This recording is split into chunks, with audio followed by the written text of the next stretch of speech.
আমি একজন সাধারণ কর্মী, আমি ঠাকুরের একজন কর্মী, এই আমার পরিচয়। আমি ঠাকুরকে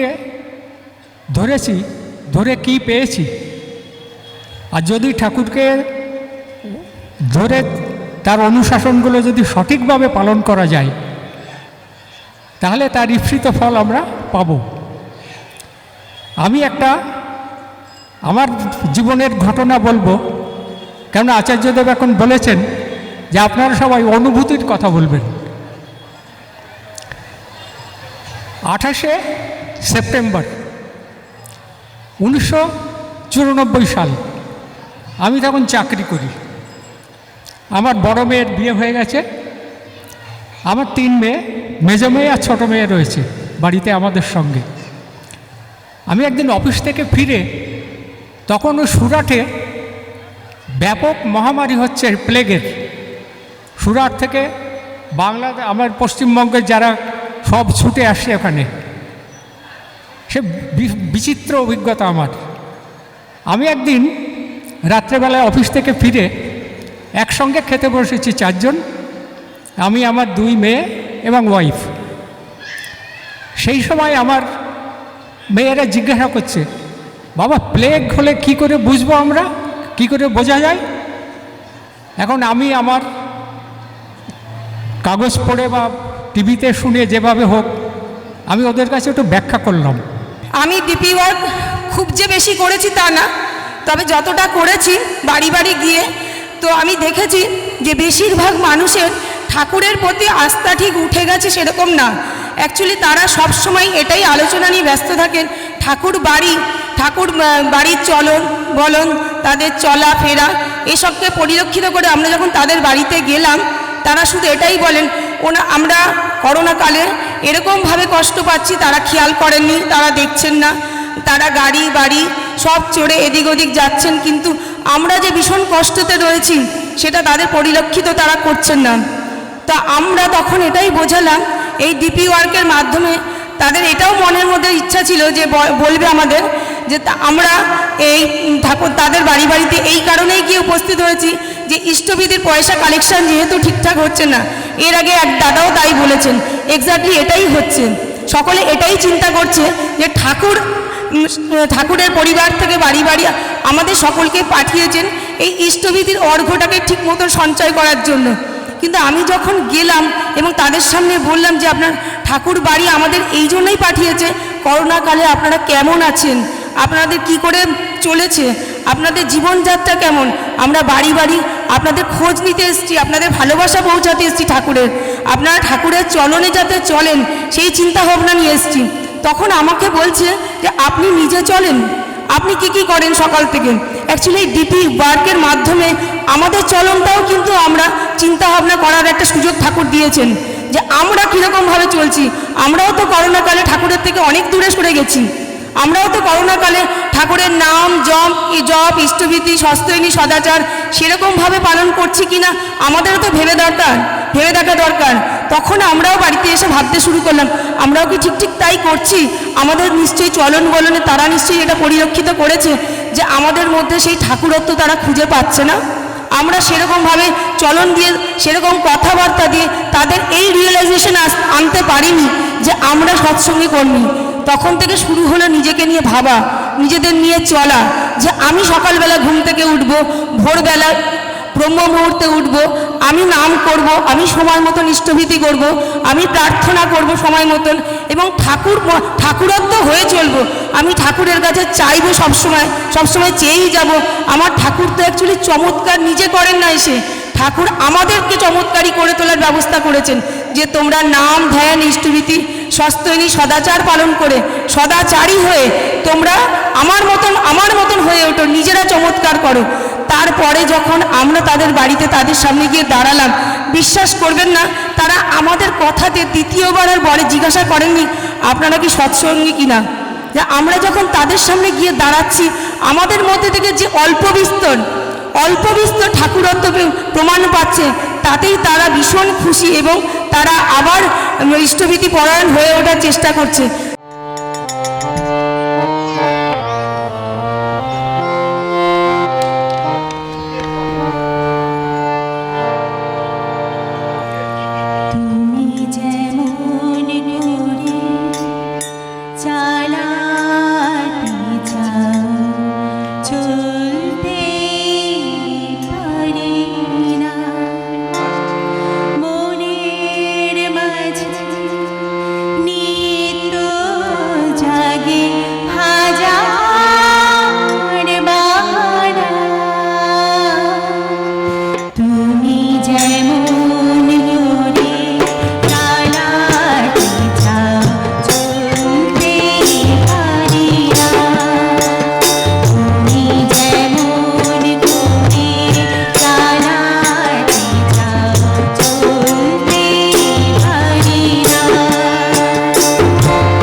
এমনই একটা জিনিস যারা আমাদের থেকে বিচ্ছিন্ন হয়ে গেছেন, ঠাকুরের থেকে হারিয়ে গেছেন, তাদেরকে পুনর্জীবিত করার জন্যই কিন্তু আমাদের দেওঘর থেকে নির্দেশ এসেছে ডিপি ওয়ার্কের জন্য। তা ঠাকুর এই প্রসঙ্গে আমি একটা ঠাকুরের বাণী বলি যে পাড়াপড়শি নিপাত যাবে তুই বুঝি সুখে খাবি, যা ছুটে যা ওদের কাছে ওরাই যে তোর বাঁচার পুঁজি। তা আমরা যদি নিজেরাই সুখে থাকি আর অপরের কথা যদি না ভাবি, তাহলে কিন্তু আমাদের ঠাকুরকে ধরা সার্থক হবে না। আর অনুভূতির গল্প, জীবনে আমরা যারা ঠাকুরের চরণাশ্রিত হতে পেরেছি তাদের জীবনে সবারই একটা অনুভূতি আছে। তা আমার একটা অনুভূতির কথা আমি বলি। একবার আমাদের এখানে ঋত্বিকদা, পঙ্কজদা একদিন বলেছিলেন যে কলকাতায় বাবাই দাদা এসছেন, মা যাবেন? তা আমি বললাম কলকাতা তো আমি ঠিকমতো চিনি না। তা বললো সীমা মায়ের সঙ্গে যাবেন। তা সীমা মা পরের দিন যেতে চাইলেন না। তা আমার মেয়ে এত উদ্গ্রীব হয়ে গেছিলো, বলে মামনি কালকেই চলো। তা আমরা কালকেই ওর এক বন্ধুকে নিয়ে, রিয়া, তাকে নিয়ে আমরা ষোড়শী ভবনের উদ্দেশ্যে গেলাম। যখন গেটের সামনে গেলাম তখন গেটম্যান দাদা বলছেন যে বাবাই দাদা দর্শন দিচ্ছেন না। আমার মেয়ে তখন চোখের জল বেরিয়ে গেছে। তখন একটা গাড়ি ওই সময় গেটের কাছে এসে দাঁড়িয়েছে। তা আমার মেয়ে ছুটে গিয়ে বলো, কাকু এখন কি কেউ বেরোবেন? বলছে না, কে বেরোবে আমি জানি না। 8 ঘন্টা আগে বাবাই দাদা অবিনবাবুকে নিয়ে দেওঘর উদ্দেশ্যে বেরিয়েছিলেন, কিন্তু তিনি আবার ফেরত এসছেন। এটা কিন্তু কোনোদিন হয়নি। তখন আমার মেয়ে তখন এতই কান্না শুরু করলো, আমাকে জড়িয়ে ধরে। তার মধ্যে কী হয়েছিল, যখন আমরা উল্টোডাঙায় নামি তখন আমার মেয়ে চিৎকার করে বলে উঠেছিল, বাবাই দাদা তুমি থেকো জানো। সেই কথাটা আমাকে মনে করিয়ে দিয়ে আমার মেয়ে আরও কান্না শুরু করলো। অনুভূতি বলতে গেলে হতে হয় আগে। ইষ্ট স্বার্থ নিয়ে চলা আর ইষ্ট প্রতিষ্ঠা করা দুটো বিশেষ তারতম্য আছে। তা সুতরাং ইষ্ট স্বার্থ নিয়ে আমরা কম বেশি চলি, সবাই চলি, কম বেশি চলি, কিন্তু ইষ্ট প্রতিষ্ঠা করতে গেলে তার হতে হয়। আর হওয়া যখনই হয় তখনই কিন্তু তার পেছনে কিছু কিছু অনুভূতি বা বোধ বা বিবেকের জাগরণ ঘটেই ঘটে। এবং সেই কথা আমার সদ্য দাদা আমাকে বলেছেন সেই কথা বলতে। তা সেই কথা বলার মতো দিন বা কাল বা সময় আমি শ্রী শ্রী ঠাকুরকে ধরে নেই। তার হয়ে নিত্য সাথী থাকা, যে সাথী হয়ে থাকা, সেই সাথী হয়ে থাকার অনুভবটা আমি করেছি। আমাদের যখন আমরা প্রত্যেকে জানি একটা অন্তরীণ অবস্থার মধ্য দিয়ে আমরা একটা সময় আমরা বিগত কয়েক বছর আমরা যাপন করেছি। আমার শ্রী শ্রী ঠাকুরের শ্রীপাদ পদ্মে আমার আসা মাত্র 3 বছর কয়েক মাস হবে, 4-5 মাস হবে হয়তো। তা সুতরাং এই অল্প পরিসরে শ্রী শ্রী ঠাকুরের সঙ্গে যোগযুক্ত থেকে তার দয়ার কথা একটাই বলবো আমি, যে আমি যে এখানে এসে আজকে কথা বলছি এটা হচ্ছে তার অপরিসীম দয়া। এবং আমি ধন্য, কৃতার্থ যে তার কথা বলতে এখানে পাচ্ছি। সেটা হচ্ছে আমি বেঁচে আছি, আমার প্রাণটা আছে, আমার জীবনেশ্বর রূপে তিনি আমাকে জীবনটা তিনি আমাকে আবার নূতন করে আমাকে দিয়েছেন। তাই এই জীবন যে দিয়েছেন সেই জীবনবোধ আমার জাগরিত হয়েছে। আমি বলতে পারি যে আমার প্রবৃত্তি পরায়ণতার থেকে সরে এসে আমার আসক্তিটা রূপান্তরিত হয়েছে শ্রী শ্রী ঠাকুরের শ্রীপাদ পদ্মে। আমি বলতে পারি প্রবৃত্তি পরায়ণতা থেকে আমি সরে আসতে পেরেছি। আমি বলতে পারি আমার স্বাস্থ্য গঠনে আমার শ্রী শ্রী ঠাকুরের ভূমিকা অপরিসীম। বিজয়দার বহু অনুভূতির গল্প আছে, তার মধ্য থেকে তিনি দুটো গল্প আমাদের শোনাবেন। তার বাড়িতে দুজন আচার্যদেব তার বাড়িতে পদধূলি দিয়েছেন। বর্তমান আচার্যদেব এবং পরম পূজ্যপাদ ও শ্রী শ্রী দাদা তার বাড়িতে পদার্পণ করেছিলেন। এবং আচার্য পরিবারের সঙ্গে তার একটা বিরাট ঘনিষ্ঠতা আছে। তার থেকে দুটো ঘটনা আপনি বলবেন। জয়গুরু, পরম পূজ্যপাদ শ্রী শ্রী ঠাকুরের পায়ে প্রণাম জানিয়ে আমার বক্তব্য রাখছি। আমি জানি ঠাকুরকে বক্তব্য নামে প্রণাম করলেই সকলকেই প্রণাম করা হয়, তিনি এক এবং অদ্বিতীয়। যাই হোক, আমি 2000 সালে আমাকে একজন বেড়াতে নিয়ে গিয়েছিল অলোক ভট্টাচার্য। সেখানে বেড়াতে গিয়েছিলাম, সেখানে ঠাকুরের সামনে সবাই বসে আছেন আর দাদার সামনে। তা আমার দাদা দেখে বলো, তোমার কি হয়েছে? মানে আমার কী হয়েছে আপনি তা পারবেন না? হ্যাঁ বলো না। তাহলে আপনার স্ত্রীকে সাই দিতে পারবেন? আপনারা চ্যালেঞ্জ করছি, যদি পারেন তাহলে আমি আর দীক্ষা নেব। দাদা বললেন হ্যাঁ পারবো। বাবাইদা আমায় দীক্ষা দিলেন। তার পরের দিন আমি বললাম, বাবাইদা দীক্ষা দিচ্ছে, আপনার নিয়ম আছে নিরামিষ খাওয়া। আমি তো পেঁয়াজ, রসুন, মাছ, মাংস, ডিম, মদ, বিড়ি, সিগারেট খাই, দেবেন? বলে হ্যাঁ দেবো, আপনাকে বেশি করে দেবো, সময় মতো আমি ছাড়িয়ে দেবো। যাই হোক, তারপর ওখানে রেগুলার যাতায়াত করতাম। একদিন আমাকে ডেকে বলল যে ব্রাহ্মণ দরকার, পরিবেশনের লোক আসেনি। তখন দাদা বলল, ওই তো কুলীন ব্রাহ্মণ আছে। আমাকে দেখিয়ে বললেন, এই আমাদের পরিবেশন করতে পারবি না? বলে হ্যাঁ পারবো। আমি আধ ঘন্টা টাইম দিতে হবে, আমি ড্রেস চেঞ্জ করে আসি। আমি কাঁচা ড্রেস শেষ পরে এসে আচার্যদেব, বাবাইদা, বিঙ্গিদা, শিবাইদা এদের সকলকে পরিবেশন করলাম। পরিবেশন করলে একটা কন্ডিশান আছে। বাবাইদা আবার কি কন্ডিশান? বলে আচার্যদেব দাদা যেন পাতে দুটো ভাত রাখেন। কেন? ওটাই প্রসাদ হিসেবে খাবো। শুনে খুব খুশি হলো, আমাকে পরিবেশন করে খাওয়ালাম ওদের। উনি খেয়ে আমার যে আলাদা ভাত তরকারি রেখে দিয়েছেন আচার্যদেব, তা এবং সেই আমার খেয়ে আমার খুব তৃপ্তি হলো।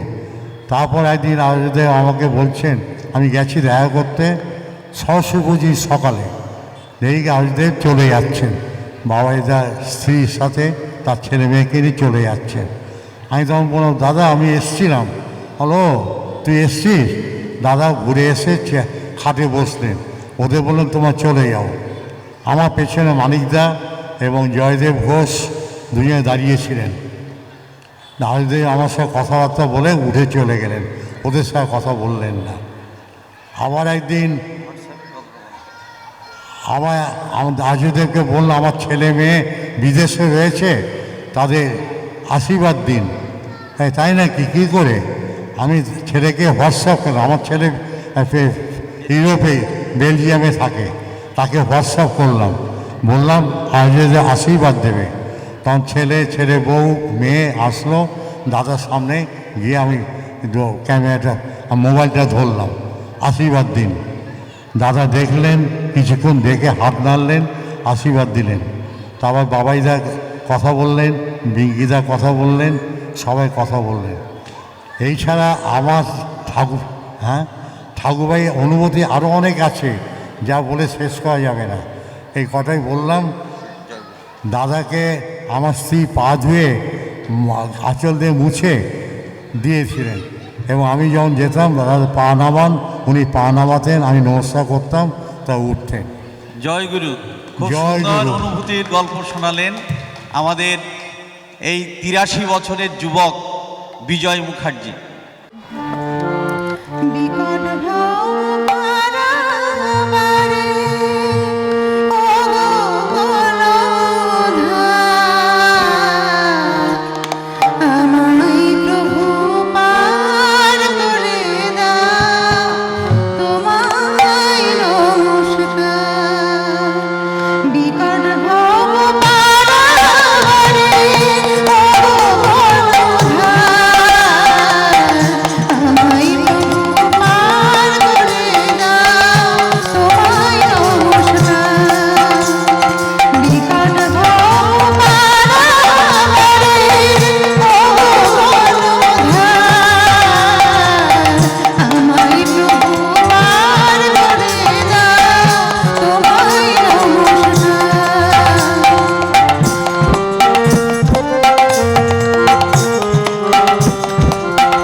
নিরঞ্জন দা, তিনি কিছু কথা বলবেন।